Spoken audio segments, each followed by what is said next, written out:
Your afternoon with us. This is the Sociology Colloquium Series. It is co-sponsored by the Center for Japanese Studies, so we are very much thankful for that. Do we have any representatives from that department that we can consider?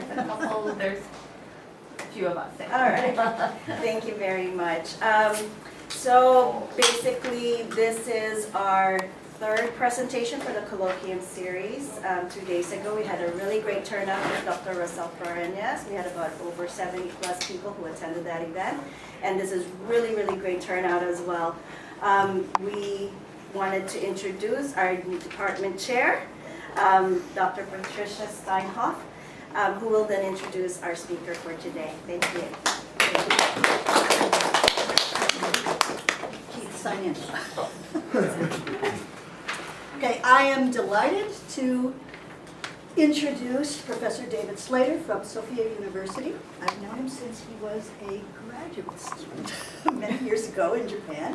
And he has stayed in Japan and has risen up through the ranks at Sophia University. And he currently heads the he's the director of the Institute of Comparative Culture. He's professor of cultural anthropology and Japanese studies, and he's been doing wonderful research on what he's going to talk to us about today. But you should also know, if you don't already, that he is also the co-editor of a book on social class in Japan that is now widely used in courses and has been part of a redirection of our understanding of Japanese society. A couple of years ago, he invited me to help him with co-editing a book on alternative politics in Japan, which is a collection of essays by younger scholars. And now he's been doing amazing research on the aftermath of the Fukushima disaster. And so, without further ado, here is our guest, David Slater. Thank you very much. I'd like to thank the Center for Japanese Studies and the Department of Sociology for making this possible. I really appreciate it. It's funny that Pat mentioned the start of this project is pre-3/11, right? I mean, it's something that we talked about before, and what I'm going to be talking today is really about the 3/11 sorts of issues, but the history goes back a little bit farther than that. Okay, so I am at Sophia University. And as the director of the Institute of Comparative Culture, I would like to extend our invitation. We're always looking to host good young PhD students or scholars on sabbatical or research trips. We offer institutional support, a very nice place to be and work, and even a little bit of space. Not exactly private space, but it's nice space. And right in the middle of Tokyo. So if you are interested in setting up affiliation, please contact me. I'm always more than happy to do this. Great, thanks. So was anybody in Japan on March 11th? So it was kind of traumatic time, obviously. And when it did happen, I think a lot of the world kind of asks what is going on. For us, we had to ask, what would we be able to do? Being in Japan, you have a different kind of set of obligations and a different sorts of opportunities. Our students went up and started with delivering packages, working in the Hinanjo, or the evacuation centers, subsequently working in some of that mud. When a tsunami comes in, water doesn't come in.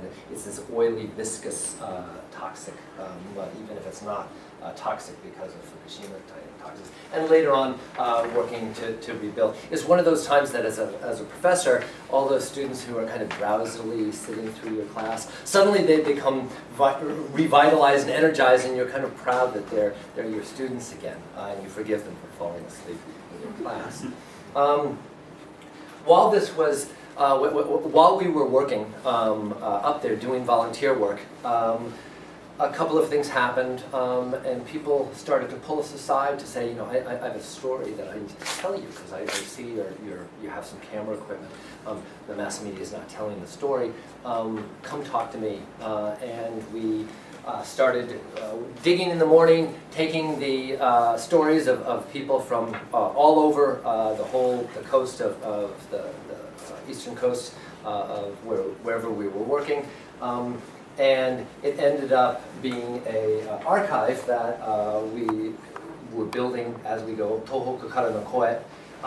We have about 500 hours of video oral narrative from Iwate and Miyagi and down to Fukushima. It's all tagged, and this is not the full archive, but it is online now. Short clips. Right now it's all in Japanese, but there's the clips, the video clips, plus the Japanese transcriptions. We also do have the larger 500 hours that we're always open to collaboration with different kinds of scholars. We can't open up the whole to the public, but these parts, this is mostly for the people who are affected themselves. So it's directed in that kind of way, but we're working with a couple of other places. So if you're interested in doing that, also please give me a contact. While this was all going on though, while we were up there digging, doing the relief work, all of this political activity was happening. The level of political activity, the levels of engagement, the numbers, turnout was unprecedented in the post-war period. I mean, not since the 60s in Honshu did we get this kind of turnout on the streets.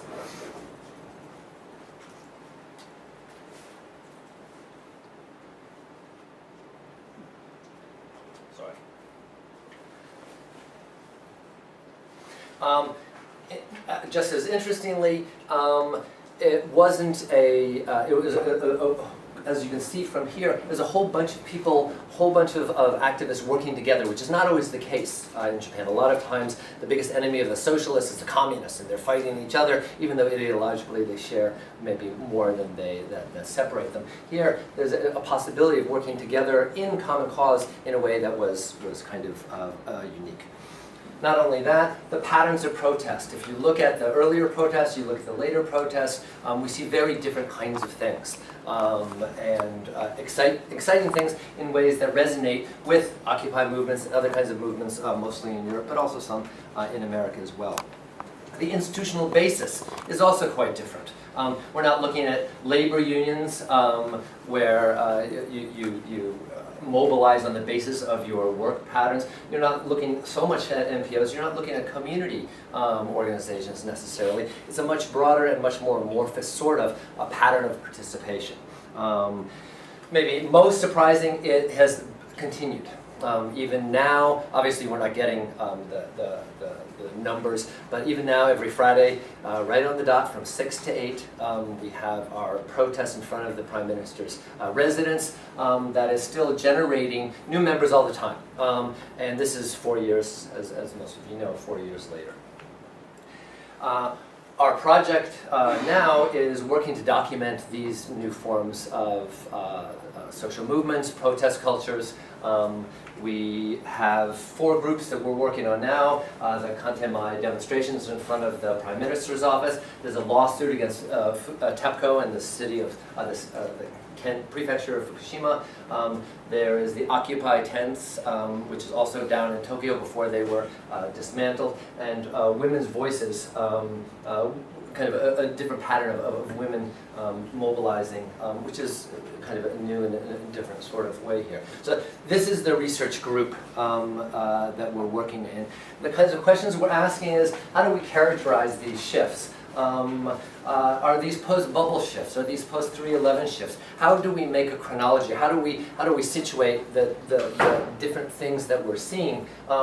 How do we situate it relative to social movement theory, if that's something that's actually going to be able to help us? A lot of the sorts of things that we see in social movement theory kind of fit, and mostly don't sometimes. And trying to bounce that off of some of this stuff, it's not even clear that there's a movement. It's not clear that there's groups. It's not clear that there's members anymore. It's a different kind of pattern of engagement.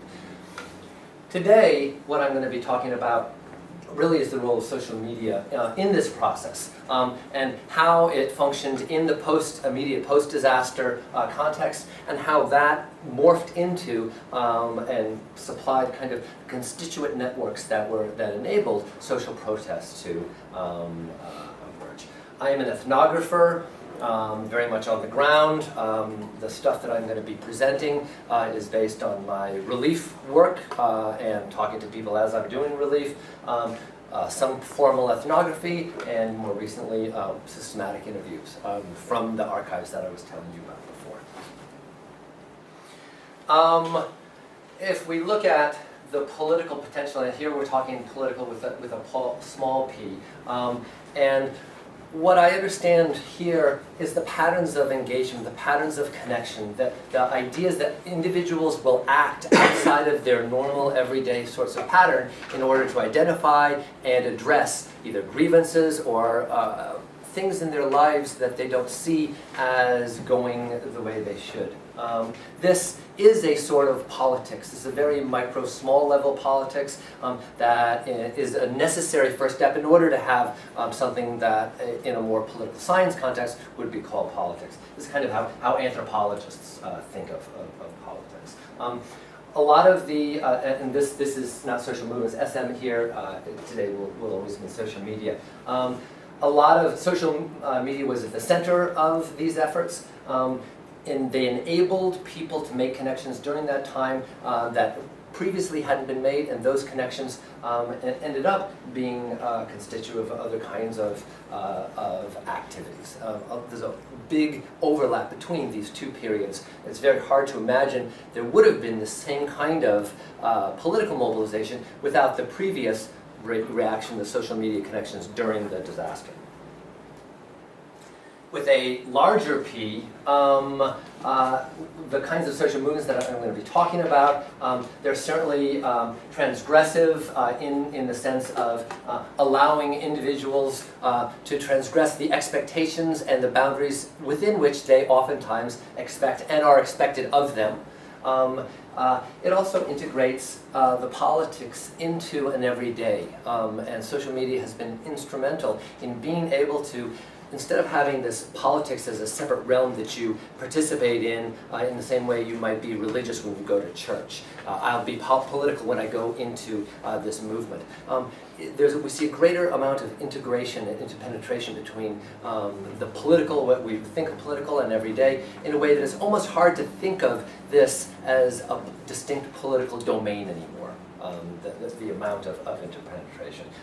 It also has allowed people to avoid the stigma of being an activist. How many people have either are from Japan or work in Japan? The stigma of being considered an activist is still pretty strong. I had a college student who is in my classes who is working to organize some young people around the Article 9 issue, and I said, well, Mana, you can make an announcement in the class and try to recruit members if you want. She goes, oh no, don't say anything, Professor. And I said, well, why? And she says, I don't want them to think I'm crazy. And here's a college student. Here's a college student at a point where you would imagine the expectations of performance and futsu-ness was about as low as you can get, and yet even she was very worried about having this happen. It's kind of a crazy thing. Anyway, so for people who are a little more techie, I've gotten most of the series. Are there a bunch of techie people here? They read social media and they said, oh, that's tech. Okay, so basically, in very brief form, by 2011, because Japan is already so technologically sophisticated, because Web 2.0 is already so universally disseminated, because mobile as opposed to computer-based media has penetrated the market. We have more mobile units than we do than individual users, about 1.3, which is a pretty high ratio. And the patterns of using is much less, Japanese are much less likely to use voice. They're much more likely to use text and images in their communication. This leads to ability to scalp.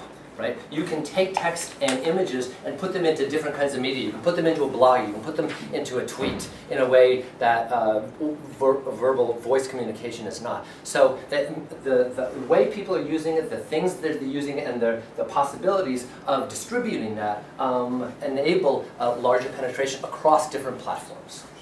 Which is kind of a distinctive part of it.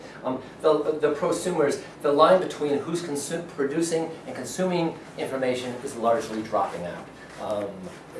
We can no longer have a kind of transmission model of communication. In fact, people are curating, people are retweeting, people are augmenting in all kinds of creative ways. So all of these things enabled the immediate response to disaster to be quite speedy and quite sophisticated.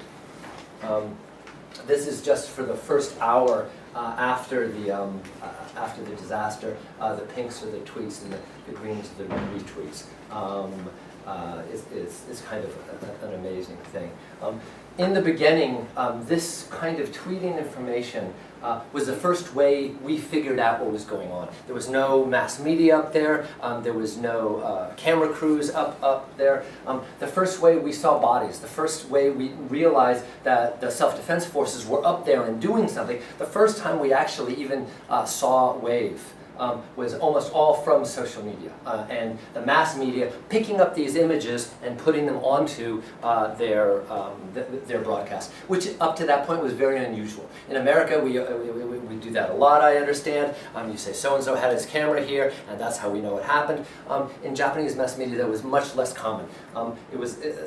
Social media was looked on kind of otaku, strange, socially thing. It's not news. It's not a serious tool of dissemination of important information. Here, that whole type of media was repositioned as relevant and life-saving kinds of information, and that reposition of that information also repositioned the users to some extent from being kind of suspect otaku to actually people who are engaged in a national project. Here, how many people tweet? Okay, so for the other people, this is a typical tweet. Hashtag Jishin and hashtag JJHelpMe are two ways that the huge amount of tweets that were distributed all over were consolidated for maximum use. You can't really find stuff on Twitter without having this.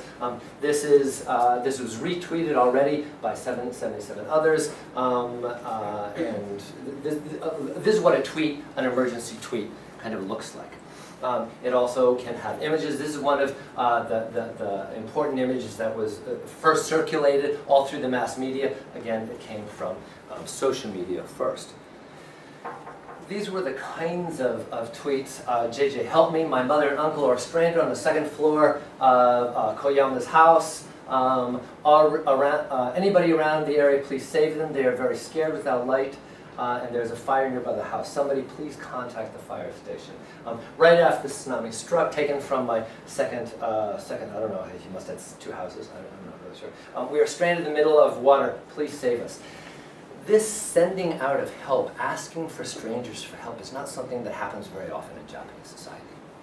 The idea that you would reveal, I mean, obviously this is an extreme situation, but it enabled people to make contacts in ways that is rarely done, and yet it was vital and important too, obviously, for their survival. In those early times when the gates that usually prevent aid from being delivered were literally washed away. You had a huge amount of open access. Basically, when we went up with a 2-ton truck, we would be tweeting, we have 25 crates of bananas, can anybody use those? And so would say, oh, I can't, but let me find out. And they would tweet it over to somebody else. And we'd just be rumbling up, well, not rumbling up. In the beginning, it was very, very slow to make it up there. It was only through social media that these basic survival supplies were delivered at all. There was no other way.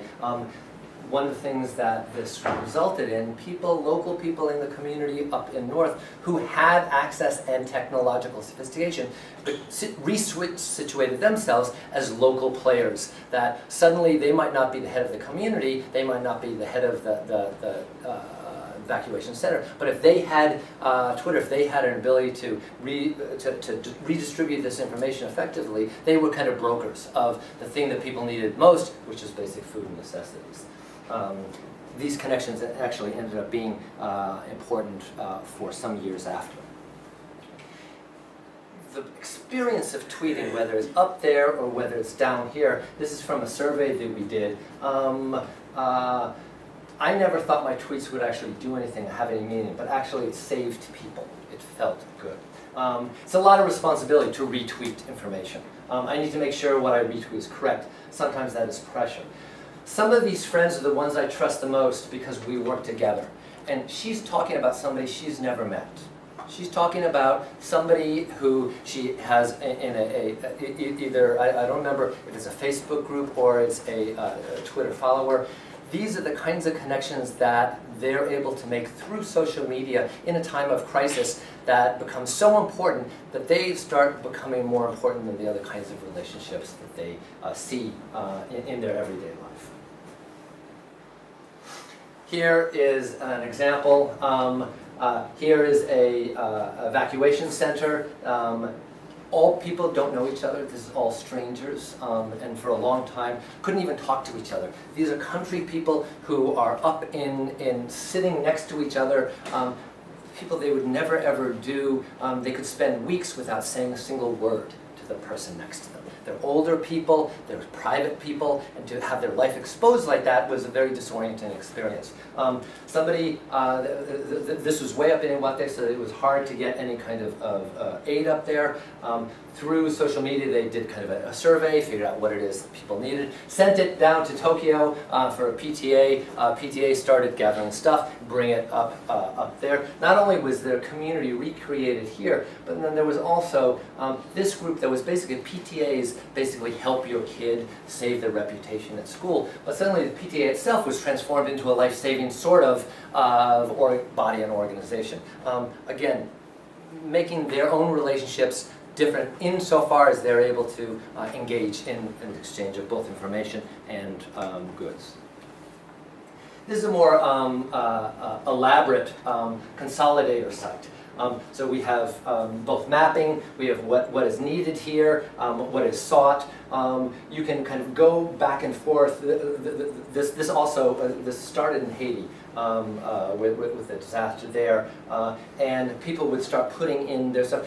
None of this was organized by the government. All of this was organized outside of, just by different kinds of NPOs in order to address what most people saw as the failure of the government in those early periods.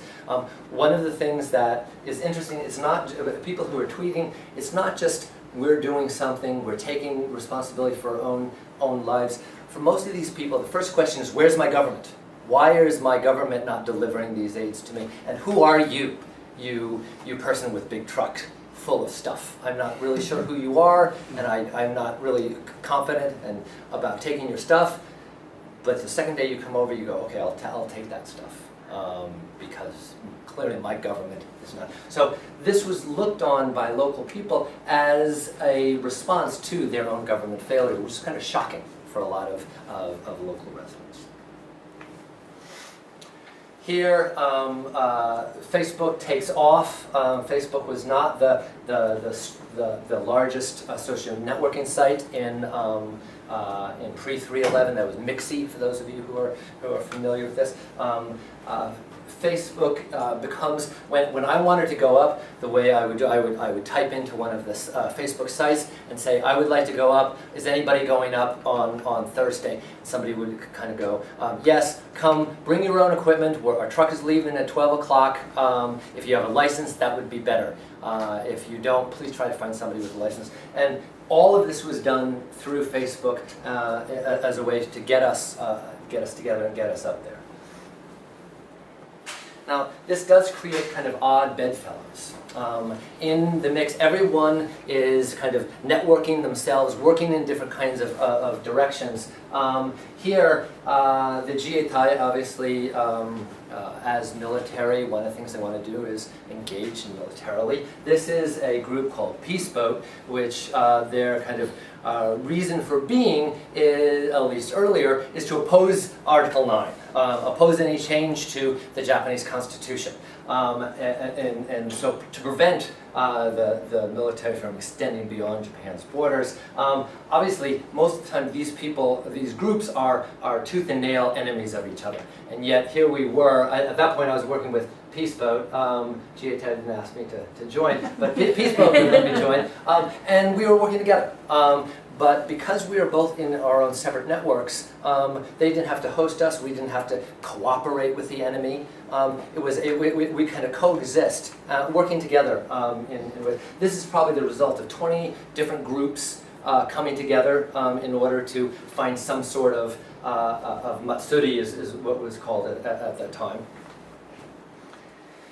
Here, again, the people who went up and started volunteering through digital means talked about some of these sorts of things.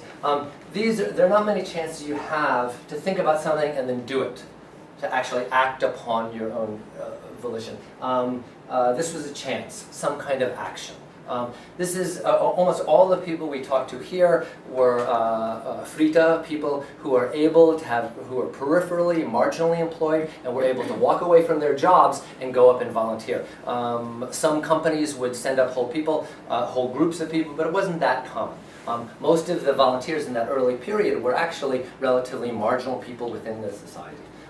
All of the other people were there with the same cause, the same goal. It was like nakama.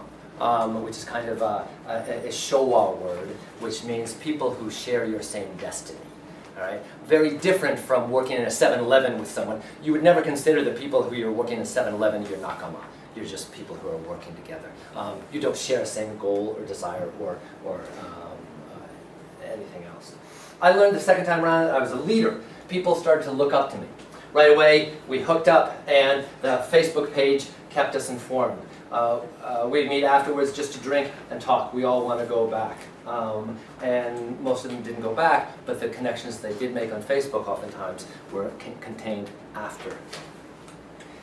What we see through here is kind of a reinstitutionalization of many of the marginal sorts of people who ended up volunteering. People who wanted to participate in something larger than themselves. The disaster enabled them to do that, and through social media they were able to make those kinds of contacts. They couldn't stay forever because in Japan none of the volunteering work was paid for. For the last part of the talk, I'm going to turn to the demonstrations further down in Tokyo, but it could be that social media has had the biggest transformative effect in the countryside, in the rural countryside. When people are moved into the temporary housing, it's people who are from all over. They're not from their same shiraku or from their same village. So you have a bunch of strangers in each evacuation center. And when they're redistributed into the temporary housing, it was on the basis oftentimes of how many, if you're a mother, if you're aged, if you have a child, something like this. So again, the temporary housing were followed by a bunch of strangers. And very infrequently did whole villages or hamlets move intact. Again, this was a very disoriented experience for most of the people, especially the elderly, but also many of the younger people as well.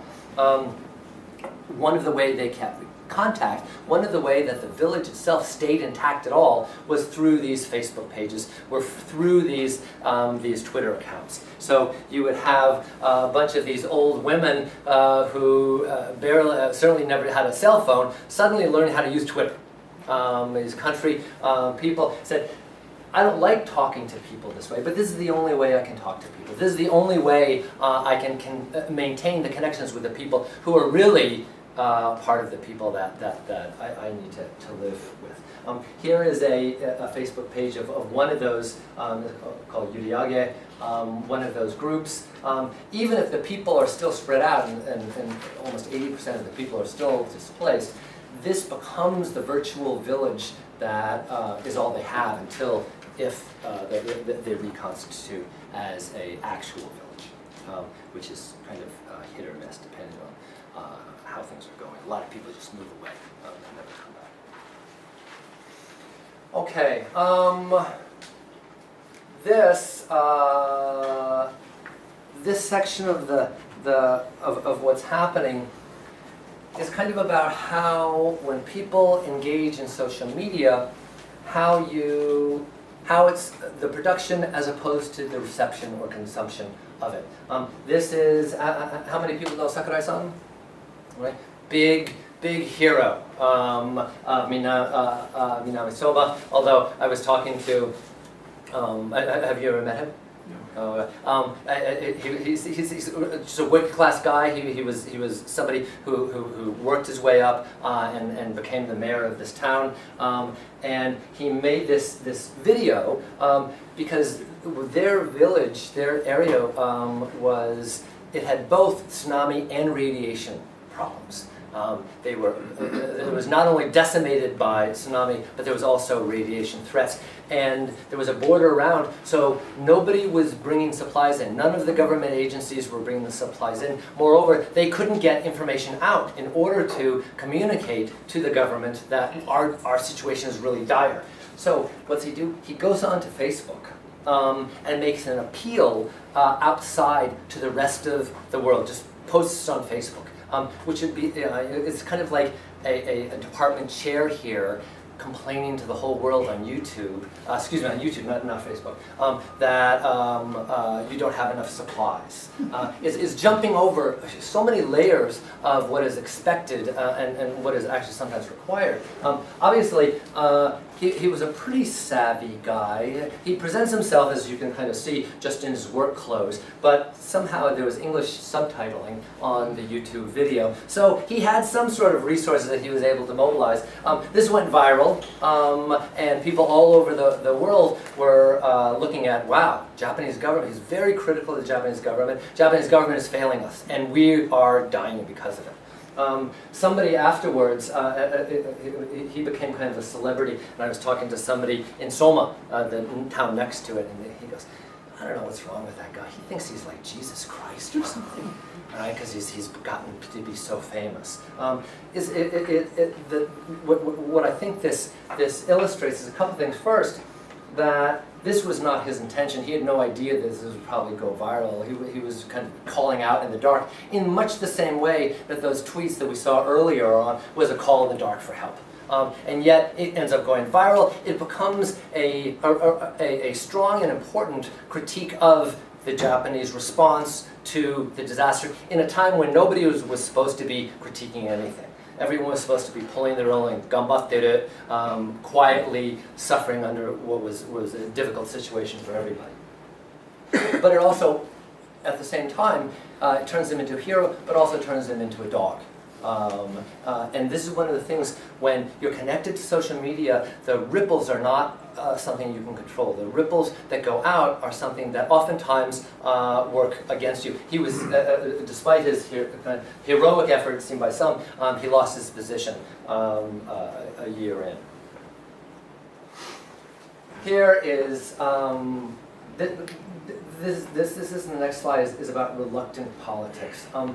Again, here we're still up in Fukushima, and a very conservative base, rural farmers, very pro-state, never the kinds of people who would be critiquing what is going on, and yet, and not the kind of people who work together. Farmers, and the farmer and the fishermen in much of Tohoku really worked together very much. They kind of go, oh, well, he has his boat, I have my boat, I have my plot, he has his plot. You know, we're kind of more competitors than collaborators. Here in the face of radiation threat, you had to be collaborators. You had hotspots all over the place. This is a pre-digital version of the hotspot map. To try to figure out what the flow of radiation was at this particular time, you had to have much larger data. So what they basically did is crowdsourced, they didn't say it this way, but they crowdsourced the data. An outside MPO came and distributed Geiger counters. They crowdsourced the information in order to get a better reading of what is going on. They found out both the government and TEPCO's reading were sometimes wildly off. Sometimes it was low, sometimes it was high, but the point is it was inaccurate, and oftentimes the government was unable to explain this discrepancy. Here is a picture of TEPCO-san, who oftentimes is you know, like any mining town or any town that's dependent on a single industry. TEPCO is a very big player up in most communities, and people are hesitant to critique TEPCO if they're up there. Here is the TEPCO officials coming over to this farmer to apologize for their failure to provide accurate radiation measurements. The last set of slides is about what we kind of think is this is a typical tweet, a collection of tweets that you might see. It's a collection of politics and culture and dessert that you just ate and radiation reading and the latest demo. All of this comes into your newsfeed or into your flow, kind of more or less on the same level. The discrepancy between here's the politics and here's the culture and here's the personal and here's the private, these things get kind of mixed.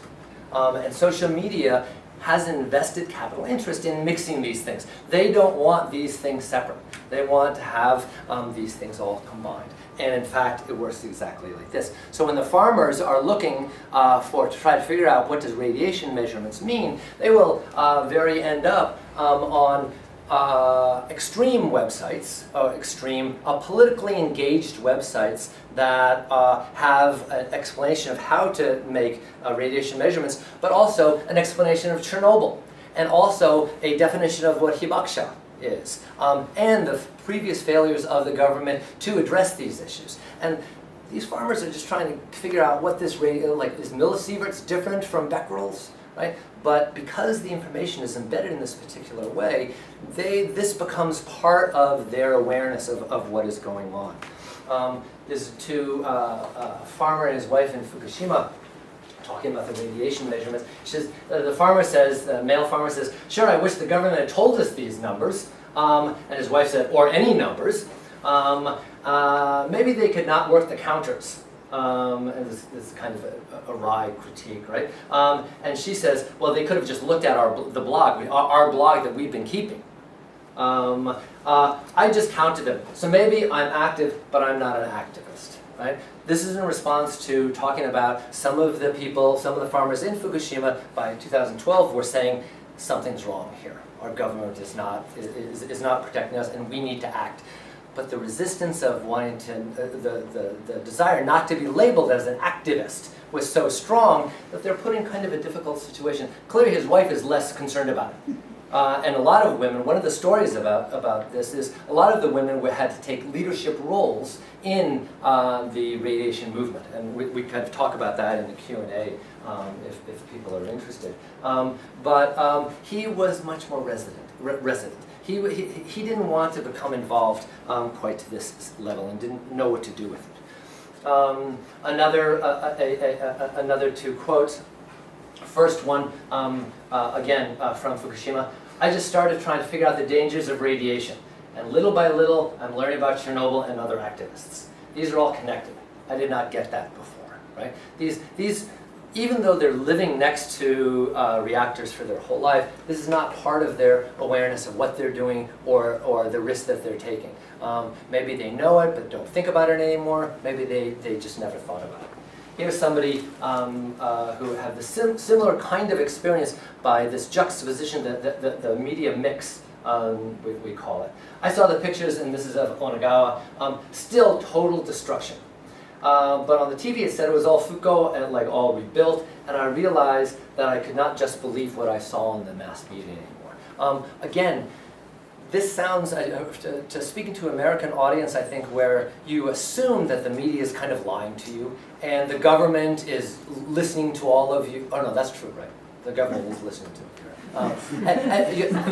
But we don't have that sort of, I mean, in Japan, you don't have that sort of inherent distrust in a lot of places. And Tohoku is one of the most conservative kinds of places. But I tell you, even my Tokyo students, when some of this kind of happened, they were shocked. They couldn't believe that NHK could actually be not telling them the whole truth. But NHK is like the BBC of Japan.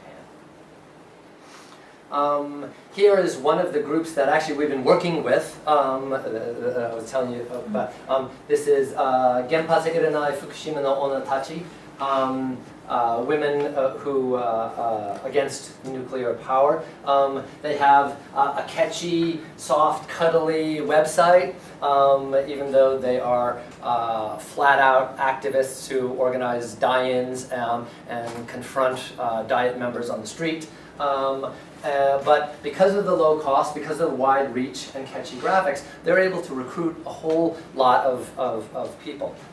One of the this group first came onto our radar kind of by accident. I was talking to one woman up in Koriyama, which is not quite as far as Fukushima, but in one of the zones that are feared very radiated. And she said she saw this homepage. She's a daughter of a farmer, and she's a divorcee. She has one child. She saw this and said, "Wow, they're talking about something I can't talk about in my community. I can't go into and talk to the other people in my village about my fear of radiation because everybody's saying Foucault, everybody's saying recovery, recovery. Let's look at, if you start talking that, oh, this place is radiated or it might be dangerous for the kids, it'll give a bad reputation for our village. And no one will come here, no one will buy our products, we'll never get any tourism. You know, you should just calm down a little bit. You shouldn't be so worried about it. And be quiet, don't mention this." And she started going kind of crazy, she said, because on one hand, she saw all this stuff on the internet, all the stuff that was going on, and the other hand, everybody was not talking about anything. And when she did bring it up, she would be shunned, or people would look at her and go, "Oh, you're kind of shinkei shitsu, you're kind of that worrisome type. Maybe the stress is getting to you." So what she did, she saw this, and she tells the story about going in, dropping her kid off at daycare, getting onto the Shinkansen, coming down to Tokyo, participate in the rally that they were organizing that day, only to go back that night to the village. Her husband didn't know about it, none of her friends knew about it, but she said, "I got there and I realized I wasn't crazy. I wasn't the only person who was worried about these issues. There's actually a reason to worry about it maybe, but more importantly, there's other women who, and this is not just women, but this particular protest was women. There's other women who are also worried that their community is moving in a direction that doesn't take into consideration either our worries, but also the possibility that we're in danger." And so even though most of the members here are more metropolitan urban, they draw upon all these different kind of communities in Fukushima that allow for individual, the kind of like a lifeline. One of our informants described it as a lifeline to figure out other people who are thinking in other kinds of ways. Later, she actually organized a benkyokai, a study group in her village about these issues, but it was secret. It was actually called an ochakami, like a tea drinking group. And they never advertised it as about radiation. So they would kind of hand out each other articles quietly that they had printed out from them. Now, there's still kind of a break between the people up in Fukushima and their attitudes towards activism and the people down in Tokyo. The people up in Fukushima, this is a typical quote, if they cared so much, meaning the activists down in Tokyo, if they cared so much, why aren't they here helping us? Why? They look like they're just partying down in Tokyo. On the other hand, the Tokyo activists are saying that they're looking up at Fukushima and going, well, I'm glad people are volunteering and I'm glad they're doing whatever they're doing, but all that does is really patch the wound. Okay? Unless they get at the root cause, maybe their work hurts more than helps. Unless, if we keep on talking about radiation and how to protect your kids from radiation, and don't talk about nuclear energy as the root cause, all we're doing is making ourselves feel better. And on the other hand here, are these two groups aligned? They have an inherent distrust of each other that is very hard to overcome for both sides. And in fact, most of the people who I've marched with down here have never been up to do any relief work or never been up to Fukushima. And most of the people, even the local activists, oftentimes don't come down to participate in the national big demonstrations because it's not about us, somehow it's about them. So these are some of the problems of trying to bring these different groups together. Last section, very briefly, is the difference in patterns of protest. Typically, you say social media and protest culture. Facebook allows you to frame the issues and make the announcements. Twitter allows you to do the logistics. YouTube allows you to rebroadcast the results to a wider audience. This is kind of within the social media and protest literature. This is kind of what we expect to find. Here it's a little bit different. In Japan, in fact, Twitter has become much more, among the hardcore activists, Twitter is much more the technology of choice, whereas the more casual ones are working much more with Facebook or other kinds of blogs. Here is the kind of instructions that you would have. Here, not only is Twitter allowing you to go to where it is and what sort of places to be, but it also gives you instructions on how to protest, how to be a protester, how to conduct yourself in a protest. It's kind of teaching a different way of being to a lot of people as they go. Here, again, the same kind of mashups of different kinds of mapping and commenting. You end up at a Twitter demonstration.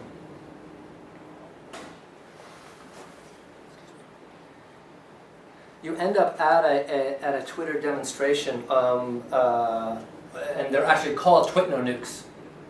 So the demonstrations themselves is called after the technology that's used to distribute it. Being on micro connection with almost all the people who are there, communicating back and forth. If you're talking about Durkheimian effervescence, part of it is to be able to just physically being with everybody else, but the other part is to communicate with everybody else. It's not kind of a brute sort of like, oh, let's be cheering and raw. It's actually an intellectual engagement as well with a bunch of people who are physically there. Here, of course, like any good YouTuber, you're able to take 12 people and make them look like 1,200 people. In fact, the Japanese activists left are very sophisticated in managing their image around on social media. The other thing that happens, though, in the demonstrations, the last time I was at Hibiya Park, we were doing a demonstration. You're looking at your phone, you're getting this information, and most of them are just regular people out there. But it links to the last demonstration at Hibiya Park. It links to the AMPO demonstrations, the post-war demonstrations. It links to the kinds of information that you wouldn't necessarily. It situates the process of protesting in a historical and analytical legal context that enables you to, again, have something larger than just showing up and being there. Being there is absolutely important. The fact of being there and protesting with your feet offline is absolutely important. But oftentimes in social media research we have, well, there's online and there's offline. that distinction doesn't really work anymore. In fact, the online experience is supplementing the offline patterns of practice in ways that I think are pretty exciting. What happens is the idea that these are Twitter demonstrations, that these are digitally mediated, demo debut, right, which means the first time you go out into a demonstration, and what is the experience of doing that and who you are. But it's the expectation that part of the story is social media here.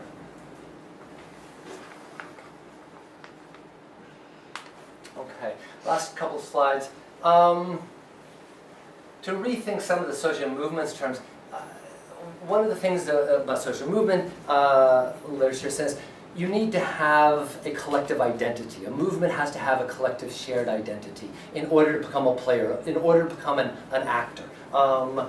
This is very hard to see that there's a collective identity here. People aren't no-nukes groups, or groupies, or members of any group. There's not really, the idea that you join a group and you become a member of that group doesn't describe what is happening. What is really going on is you're participating in a particular event, and not as a member, but just simply as a participant. And this event is part of a node of a much larger network. Is it a movement? Would people talk about it as a movement? Would we see it as a movement necessarily? It's pretty amorphous in that sense. Here, what we see, nobody is hosting these kinds of events. You don't have to, I mean, in Tokyo, as Pat knows, you would end up having, here's one leftist group organizing this demo here, and another leftist group organizing this demo here, and all on the same day at the same time. And you had to choose which one you're going to, because nobody was going to work together. Nobody was going to have their own demo overrun by another group. Here, those kinds of distinctions fall away. This isn't any group's event. This is an event that everyone's participating in. Very low transaction cost as a result. It doesn't take much, but it's also low investment of people. People don't have to invest a lot of their time, energy, or ideological commitment to participate. And what does that mean? Does it mean it's not very important and it has no staying power? Or, on the other hand, does it mean that we have such a broad range of people being able to participate that we need to rethink what it means to be political and to be politically engaged?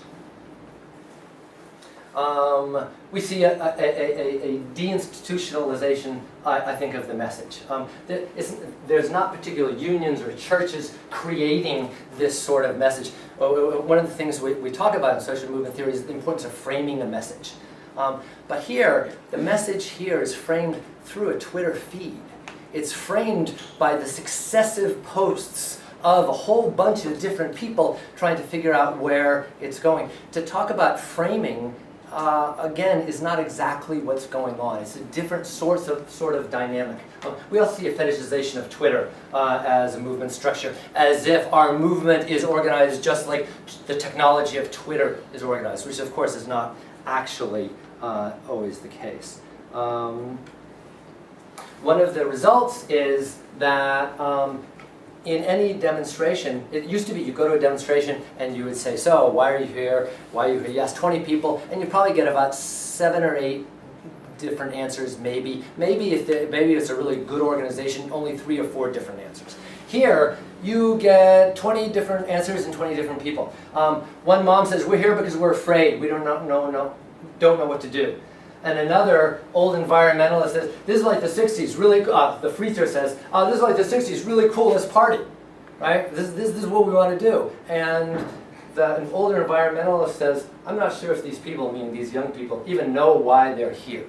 And they certainly don't know the history of it. So they're both sitting there, and they're both kind of looking at each other like in the same way that Fukushima and Tokyo are looking at each other. Different groups here are looking at each other, but they are next to each other, protesting the same kind of way. I also talked to a really right-wing activist who was also there. He said, the land and the soil of Japan is being polluted. We need to re-purify it, and that's why I'm here, right? And to have him with the older environmentalist and old-time, I mean, it's just, it's a mashup of people you wouldn't really know. One of the organizers said, everyone is here for their own reasons, and that's fine. The point is, it's not our reasons, it's their reasons. is that a sustainable kind of way to organize a movement or groups? I don't know, but I think that's one of the things we're going to have to kind of look at. So two activists' view on social media itself. Social media brings a whole new wave of people. They're informed and active, connected to others, and at least the demo by their own paths. They're self-made activists. He thinks this is great. He doesn't have to explain a bunch of stuff. He lets them kind of come in. Another activist, now it's not by mistake, this is a younger one, this is an older one. Social media is a necessary evil. It makes going to a demo like going to a party, like going shopping. Politics becomes a form of consumption. The faster we move beyond it, being social media, the better. But right now we still need it. Now I'm not sure what he imagines they're going to move beyond with, but that's where he is. So I think this is the kinds of things that we have talked about here. I think we have to think about, especially association without identity. How do we kind of understand that in today's context? It's certainly engaged in a new generation of younger people. Again, how are we going to evaluate a success or failure? I think it's too early to do that, but anticipating some of the criteria which we could lead. Most people who participate don't see this as being political. They don't. If we ask them, it's like, well, no, this is not political. This is just about radiation and food safety. And you say, well, that's political issue. Food? That's political? I don't think so.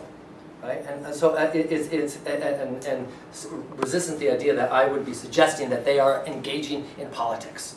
Now, whether an ideological position says, no, I'm not political, I'm just hoping TEPCO goes broke.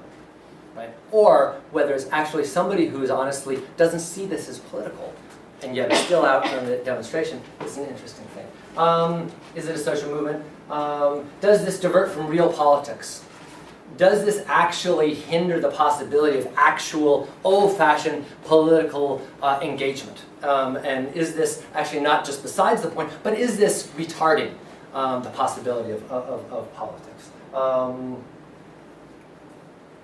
Anyway, so those are some of the questions. I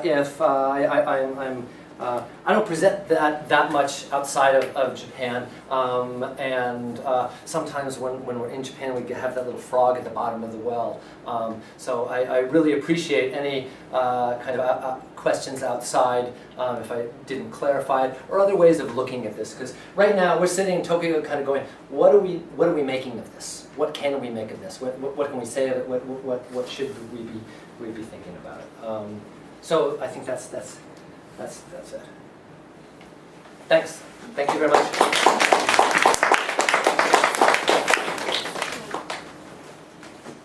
Okay, I'm sure there are lots of questions. Who wants to start?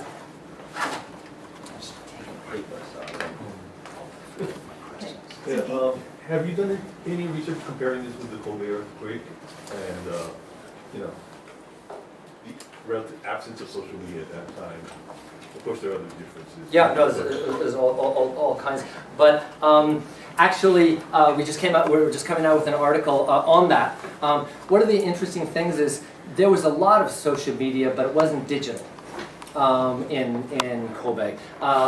Kuchikomi and different kind of chirashi, different sorts of small and local mimeographed sheets ended up being an important form that actually served in a less sophisticated way, but many of the kinds of social functions. They were understood as something that was to compensate for the failure of government action, and also for people who are directly involved. We need some way to talk to each other and talk about each other in a small-scale, intimate sort of way. So there's a lot of that stuff, but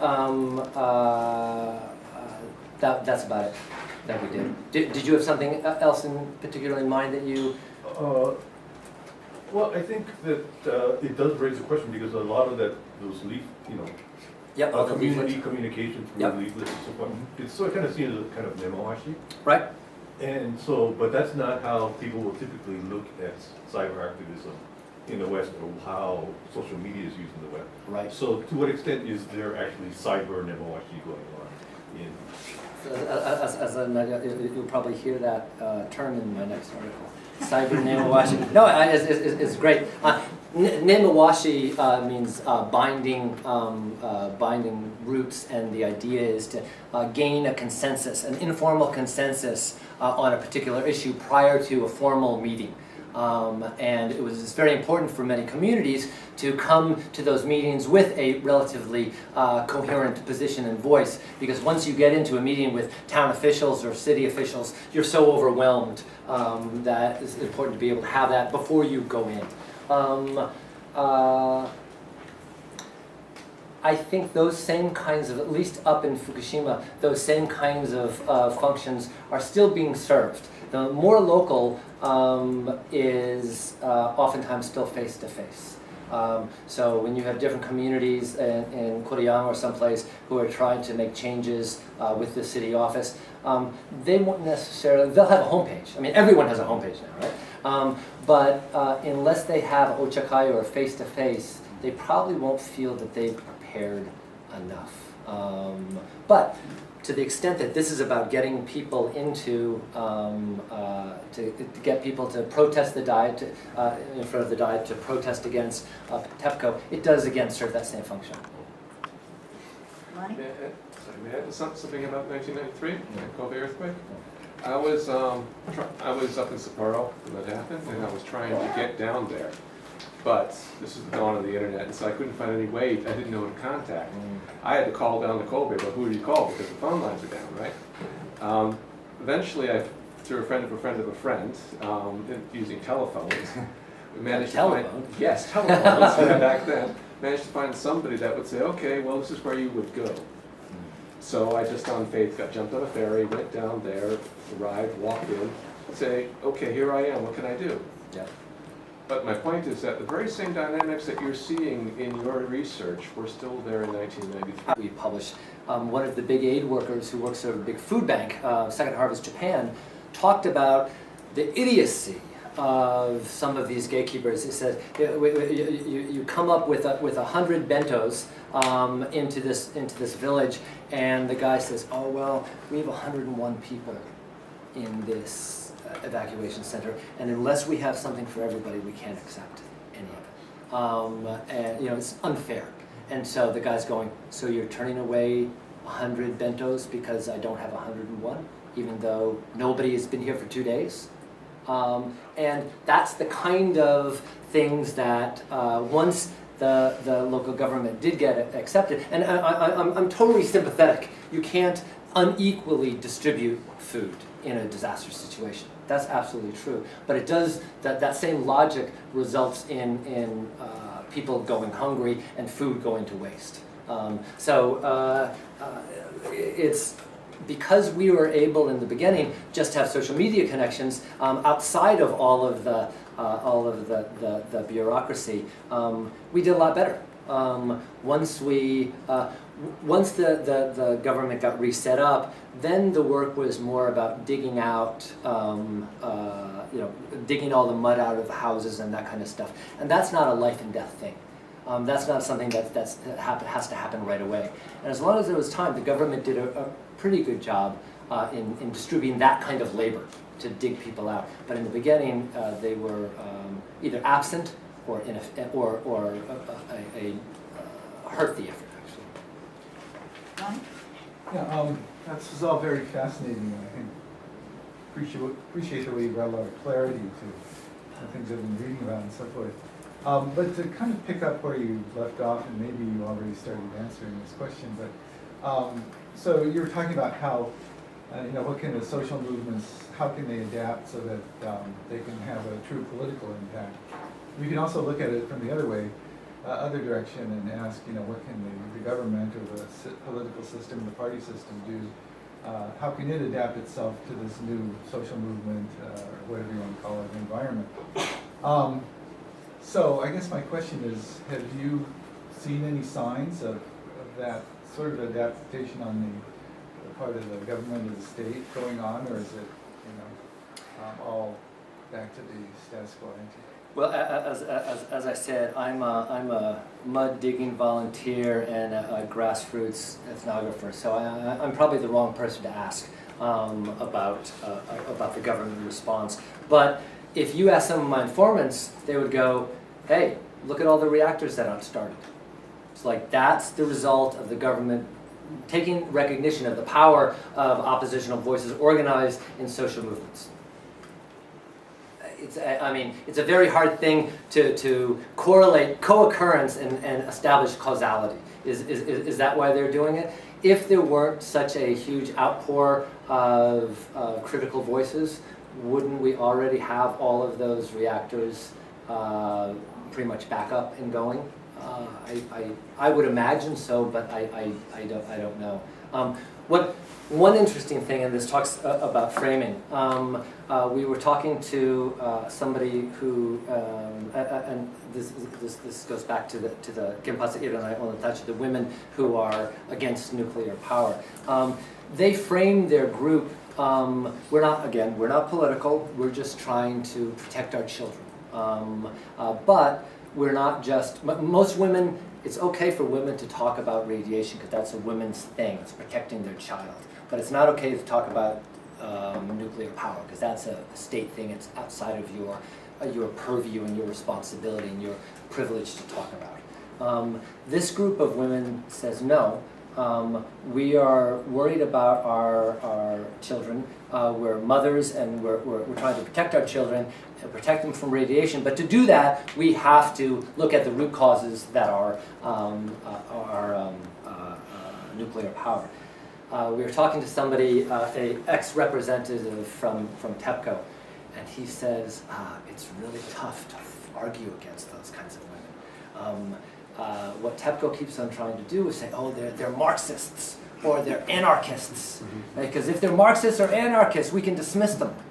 But you can't dismiss moms. I don't know if you can dismiss moms in America, but you sure can't dismiss moms looking out for their children in Japan.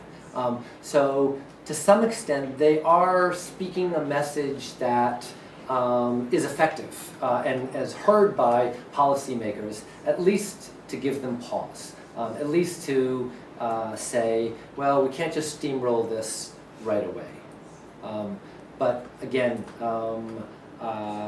if we're going to measure output by policy initiatives, it wouldn't be the story wouldn't end up very good, I don't think. I would like to think that if there is a legacy here, the legacy is first, the number of people who are involved, connected in some kind of issue-oriented protest activity, who are now able to search the internet and look for information that is relevant to a particular cause, who are willing to go out in public and say, yes, I'm opposed to this even if I'm not an activist. All of those kinds of things, I think, are how we have to look at the achievements of this movement. The assumption is that the next time something like this happens, this quiet group, the set of connections will maybe be reactivated. Is that true? Is that not true? Yeah, it would be, thank you so much for your talk. It's fascinating. It would be interesting to learn or to draw some comparisons with other protest movements, like in Hong Kong, the democracy movement there, and locally in the United States, what went on in Ferguson, Missouri, with the killing of an unarmed black man. And you would see your use of social media as a tool, but I think it actually does create some kind of collective identity, because as you showed us, in the Twitter accounts, you can reference back all the way to the Hibiya Park protests, and so there is this kind of a context that you can build through social media. It was just a comment that I had. I totally agree. And another, it's a question this time is, the protests in Hong Kong, from what I understand, leaders emerged, charismatic individuals. Did that happen as well in these protest movements or these large protests? in Tokyo? Did leaders kind of come to the top of the group? Let me first respond to your comment. Actually, in May issue of American Anthropology newsletter, we actually have a Hong Kong, Korea, and Japan set of short articles comparing different facets of these three movements. Ferguson is not on there, but certainly looking at the Asian social movements, there's a lot of overlap. Probably the difference here in the Japan case is the amount of rural radicalization. It's very hard to radicalize and politicize a bunch of farmers. And this kind of has happened in a way that, because the issue is radiation, it spread, as radiation spreads, it brings a wide group of people together, but almost by necessity, and overruns a lot of the political divisions. As a tool of, as horrible as it is, as a tool of political mobilization, radiation is a wonderfully effective tool. The second thing is, no, this is all Twitter demonstrations. There's no leaders. We're totally SFLS. It's just everyone just tweeting, and it just magically gets going and is the ideology. And it's a very important ideology, and I think it's a very powerful ideology because it speaks to inclusion, it speaks to equality. But if that was the case, not much would get done over time. So not only do leaders exist, but they have to hide their position sometimes. They have to obscure the fact that they are Uber bloggers, or they sometimes go over with pseudonyms. So the only people who know who the leaders are the other leaders sometimes. Because if people thought this was being run by somebody, even my students are saying, well, those people, they want us to believe something. They're trying to force something on me. And right away, they pull back, right? And these are 25-year-olds, right? 20-year-olds. So it's important to have that idea that this is all like Twitter and without heads.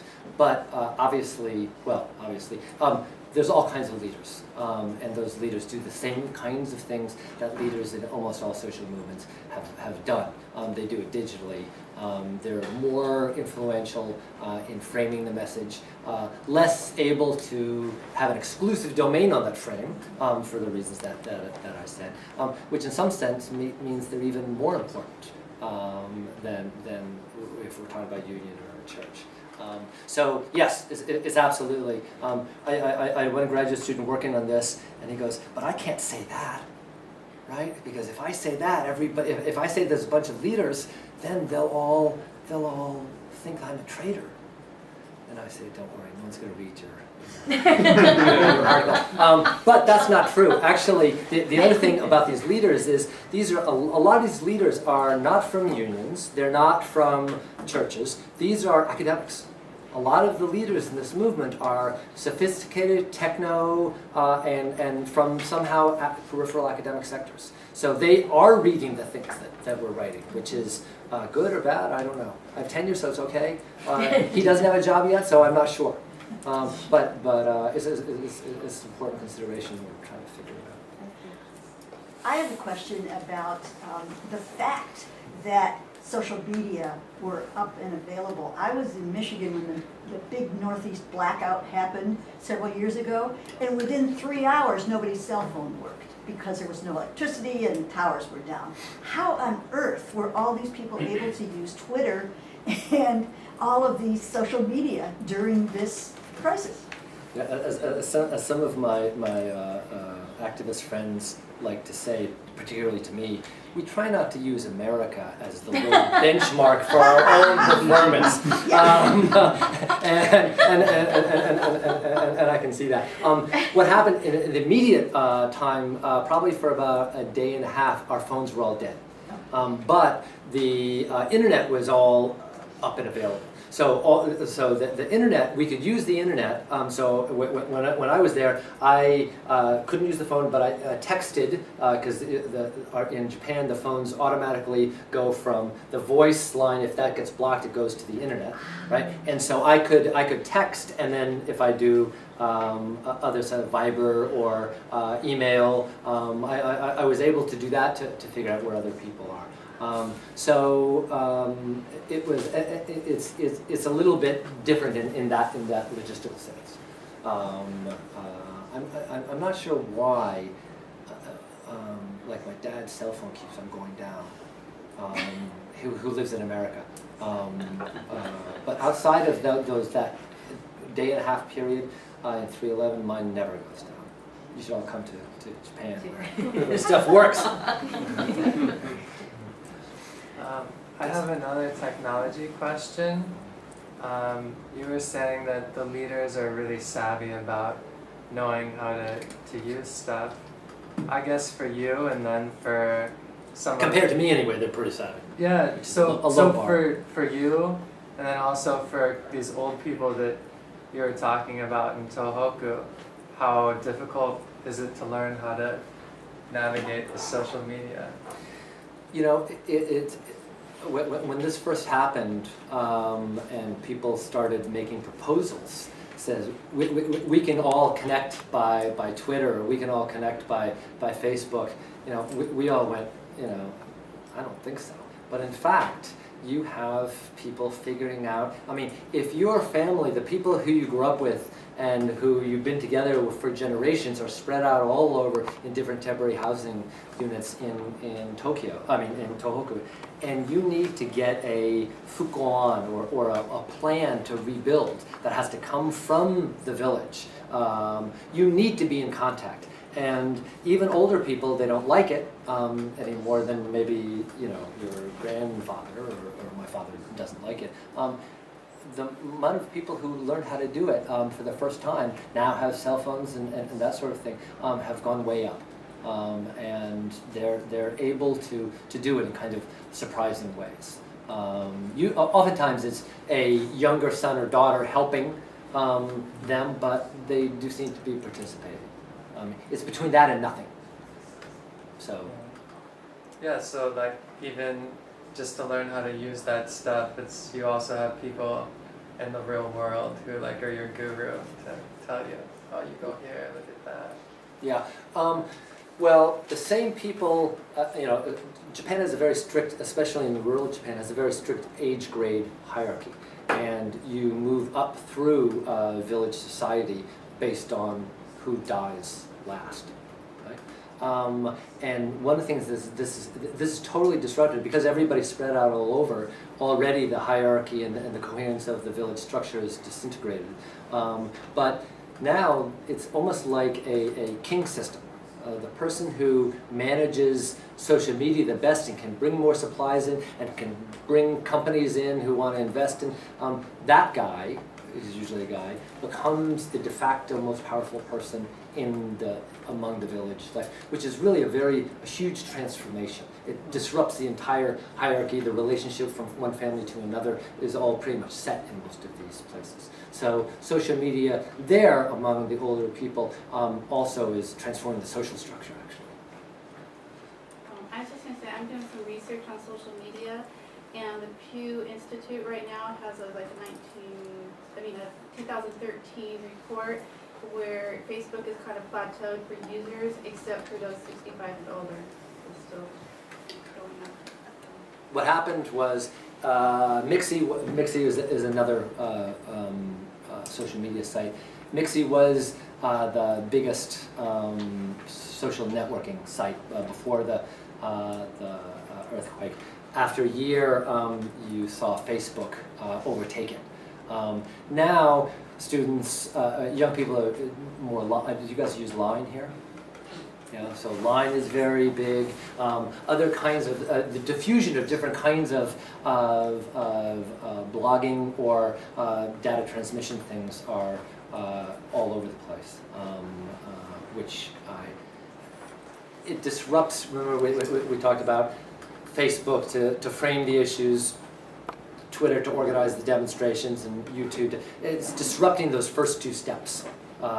Now, more instantaneous messaging is also being used for framing issues, but it's not a very good way to frame issues. Twitter is not a good way to frame an issue. You need to have a relatively static homepage in order to lay out your clearly lay out your position, your grievance, your idea of who you are and who they are. But that's what's happening.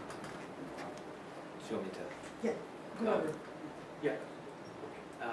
My question is with this sort of grassroots channel of communication that arose after the disaster, did the Japanese government or any institutions get savvy enough to sort of try to diffuse these movements or diffuse this voice? Did they get on social media themselves and try to present sort of an official viewpoint? Absolutely. In fact, most of them had Gansho and Ministry of Education, everybody else had Facebook page presence, but it wasn't used very much. After the disaster and after people saw that they needed to get some information out, first they started to use their own digital media in order to get, and then they started using to combat what they called harmful rumors, and to tell people, in fact, there is no radiation problem, and you don't have to worry about it. And this is the official level of danger.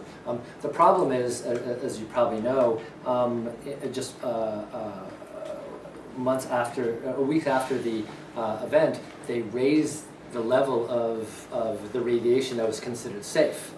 Now, that makes people pretty suspicious. If the radiation measurement is here, and then we have a nuclear explosion, and it goes up to here, and this is still safe, what were we doing down there, right? Now, I'm not a nuclear scientist, right? So I have no way to decide how much is safe or not. But if you're a mom in Fukushima, and you have this kind of two different information, it becomes more tolerable of radiation after a nuclear meltdown. You're going to be pretty suspicious, and you're not going to trust necessarily those official accounts. Thanks so much for the presentation, and can I ask you two questions? First one is about the impact of social media on the cost of participation. And as you have presented, I think like for organizers, social media surely reduces the cost of organizing.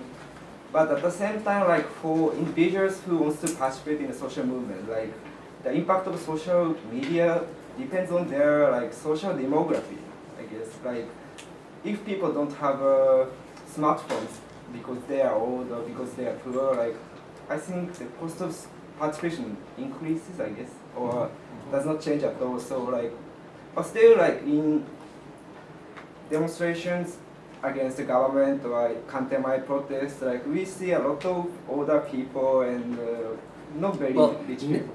Oh yeah. Now we see a lot of older people. Okay. Right. Earlier there were younger people. Sure. Earlier it was a party. Sure. Now it's just like a month ago. Sure. And my question is like, what is your opinion about the impact of those social media on those who are not likely to be benefited from that? And can I? Yep. You want to ask the second one too? Yeah. Okay. Second question is about framing. And could you give me a little bit more explanation about your ideas about framing and why it differs from the original social movements framing efforts?